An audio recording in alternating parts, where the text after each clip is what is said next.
Kahit nakapikit mata. Mano kayo nga bot-botos dito eh? Huwag mong ibenta ang boto mo. Batik na ilako ti botos ko. Wag mong ibenta ang boto mo. Huwag mong ibenta ang boto mo. Huwag mo kaya. Di ako perfect. Kaya wag mong ibebenta ang iyong boto. Maditi agkatang di botos. Huwag mo ibebenta ang iyong boto. Iki agkatang iti botos. Nagbotos na, itinalinis nga pinagbotos. As a first-time voter, it is important for me to vote because this is my chance to make my voice be heard, to be part of shaping the future for our community and country. This is more than just a vote. It is my moment to create lasting impact and be the changes I want to see. As a part of LGBTQ, kailangan natin bumoto upang ipaglaban ang pantay na karapatan. Suportahan natin ang mga kandidatong may malasakit sa komunidad at tiyaking maririnig nila ang ating mga boses sa mga desisyong nakakaapekto sa ating kinabukasan.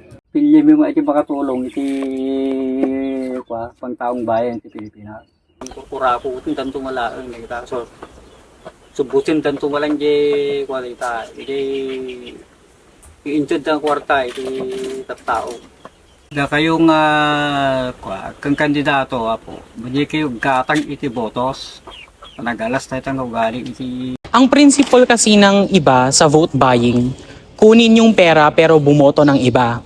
Pero hindi nila alam na mali pa rin ito kasi hindi man nabili yung boto mo, tinanggap mo yung pera pero hindi mo sila binoto, nabili pa rin yung karapatan mo sa isang honest and free election.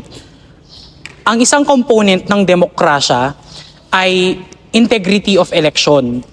At kapag ang election natin ay nasusulsulan ng pera, nawawala ang esensya ng demokrasya. Kaya refuse and report sa anumang uri ng vote buying. Bawal mo ti mangilako ti botos iti gobyerno tano ka. Adda ti turod mo lang mag-isaw kadagiti turay no as parigan adda ka sa pulam. Mahalaga po ang tamang pagboto dahil ang pagboto po ay hindi lang po natin siya right, kundi responsibility na po natin.